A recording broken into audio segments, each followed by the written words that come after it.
Now at 10, this is Fox 61, Connecticut's news station. Dr. Wilson is someone who represents integrity, who represents authenticity with her words, but more importantly, with her actions. Thanks for joining us for the Fox 61 News at 10. I'm Brent Hart. And I'm Sarah Sanchez. Dr. Tracy Wilson, a name well known in the West Hartford community and across the state, has passed away. The West Hartford historian died Sunday at the age of 70. She was a longtime teacher at Conard High School and known as an activist for all. Fox 61's Kay Pattyfoot talked with people who knew her best. So many people knew Dr. Tracy Wilson as an activist, a historian, and a trailblazer. But for others, including me, she was my high school history teacher and a significant role model. I spoke with people who knew her well, and they're choosing to share those stories and special memories they'll remember most about her. Dr. Tracy Wilson was many things, but her wife, Beth Bai, says she really cared about other people, and that's something she'll miss. She was so kind to people and calm and accepting. That wasn't just her as a teacher, that was her as a mother and a wife and a grandmother. And I think, I think we'll all miss that, her questions, because she was genuinely interested in you.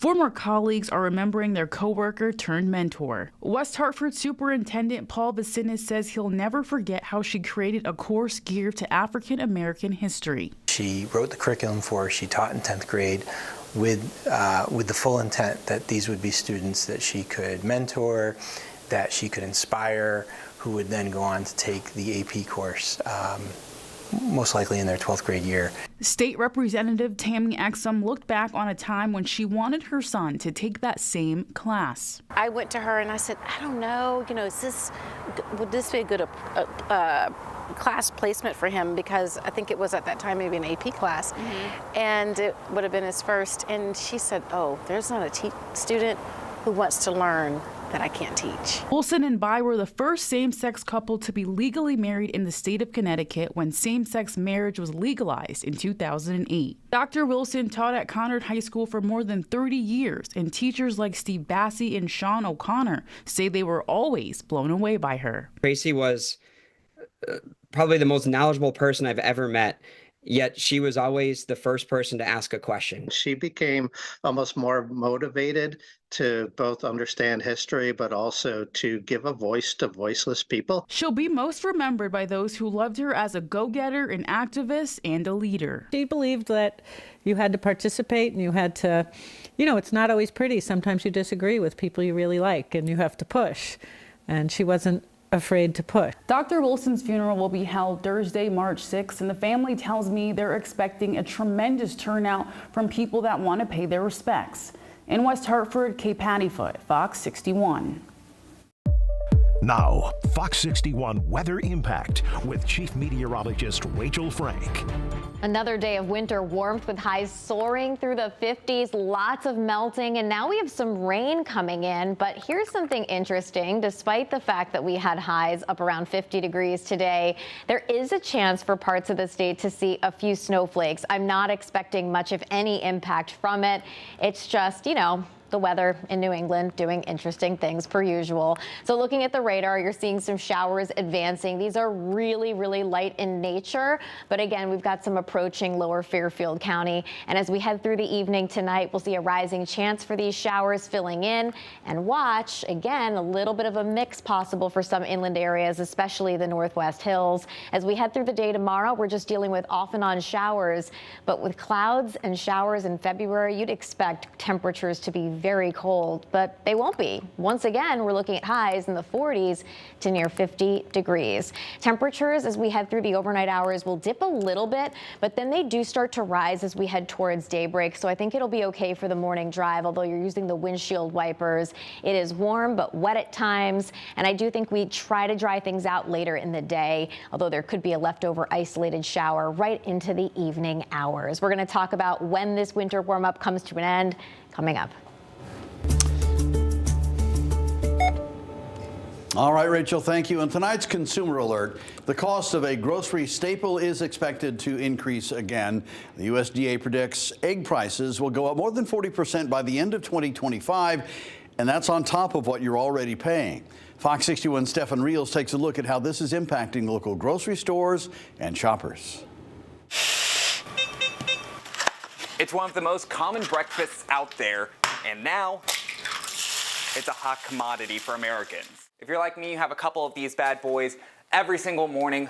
Personally, I am partial to having it on a bagel, maybe with a little bit of schmear. Great way to start out the day.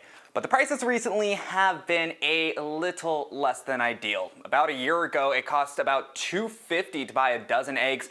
But in 2025, that price is nearly twice this amount.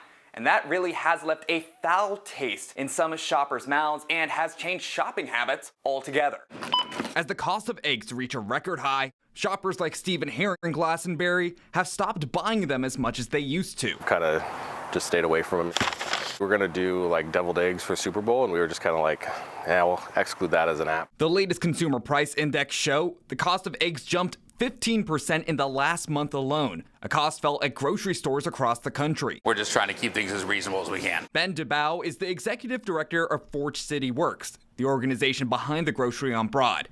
He tells Fox 61 the store has tried to keep the impact on customers as minimal as possible. We're kind of charging at the grocery store what we're paying. We're like at $8.50 a dozen, and that's about what we're paying to bring them in the door right now. On Wednesday, U.S. Agriculture Secretary Brooke Rollins laid out a 5-point plan to help reduce egg prices, which include better biosecurity on poultry farms and potentially importing eggs to help with supply and demand. Talking to 3 or 4 countries right now about getting between 70 and 100 million eggs into the country in the next month or 2. And in those months, DeBow says it will give farmers time to raise egg-laying chickens to help replace the ones that caught the bird flu and had to die as a result. And then things should start to come down, and hopefully within 6 months or so, we'll start seeing much more normal pricing. Now, how much you do end up spending on eggs, that is going to depend on where you shop and what brand you shop. Here in Hartford, the average cost of eggs is between $5 and $9 depending on where you shop. But my secret is Trader Joe's. This dozen eggs right here, I got it for about $3.50. Below that average we're seeing in Hartford. But again, that is going to depend on what kind of eggs you buy from there. But for now in Hartford, Stefan Reels, Fox 61. Well, new tonight, recently released data shows serious crimes like murder and vehicle thefts are down. But now the state has its attention on another issue. Organized retail crime. It's on the rise across the U.S. Yeah, just this week, state police arrested 2 people in New Haven in connection with thefts around New England. Police say one of those people has been identified in more than 200 documented thefts or attempted thefts across the region, with the value of the stolen merchandise exceeding $365,000. Fox 61's Angelo Bavaro has more on how the state is looking for federal support to tackle this issue.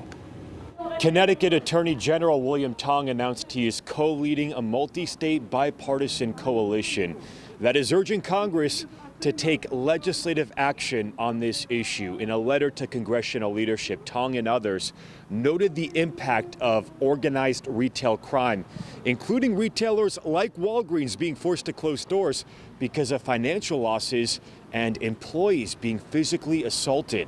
Brazen acts like this one from 2022 have been playing out across the country. Caught on camera, police said a group of people filled multiple garbage bags with merchandise at several stores in West Hartford and Waterbury. It's gotten worse since like 2022.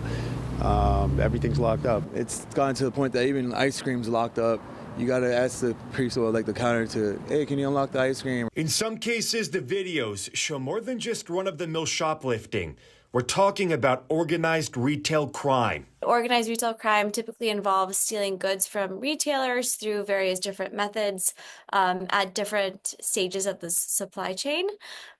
So what's really important to note as well is that organized retail crime is as sophisticated as any other type of crime. According to the National Retail Federation, organized retail crime incidents rose by 57% from 2022 to 2023. Kimberly Preslowski is an assistant professor of criminal justice at Quinnipiac University. They're very strategic in their operations, so these rings can operate in a very decentralized format. The issue comes at a cost, with financial losses totaling more than $121 billion in the U.S. Law enforcement hasn't had a good grasp on these rings because a lot of it is associated with the black market or the dark web. Now the multi-state coalition, co-led by Connecticut Attorney General William Tong, is pushing Congress to reintroduce legislation that would help target the issue. The bill includes increased federal penalties for supply chain thefts like cargo theft and an expansion of state and federal efforts with the creation of an organized retail crime coordination center at the Department of Homeland Security. I think for law enforcement, it's a lot of, you have to develop task forces, you have to be very versed in like how to approach these things from a crime prevention standpoint. So for a lot of the resources to be put in place, it takes a lot of time, effort, resources, and oftentimes there's a disconnection in that process. The National Association for Attorneys General is also asking Congress for more grant funding to support local and state investigations and task force operations. Reporting in Hartford, I'm Angelo Bavar, Fox 61. Continuing coverage now on a story Fox 61 has been following for years. A final hearing was held in Waterbury today to settle a lawsuit against for-profit nursing school Stone Academy, which abruptly closed 2 years ago. Left students with incomplete degrees and no clear path forward. Fox 61's Bridget Burelow joins us in studio with a look at what happened today in court. Bridget. Sarah, Brent, 2 years ago on Valentine's Day, about 1,000 nursing students had their educational dreams upended. But now they are one step closer to becoming financially whole. Reaching a resolution was no small feat. A $5 million settlement to right an academic wrong. They did not get the education that they were promised. Degrees denied for roughly 1,000 students at Stone Academy, a for-profit nursing school with 3 campuses in the greater Hartford region, before shutting down in February 2023 without warning or backup plan.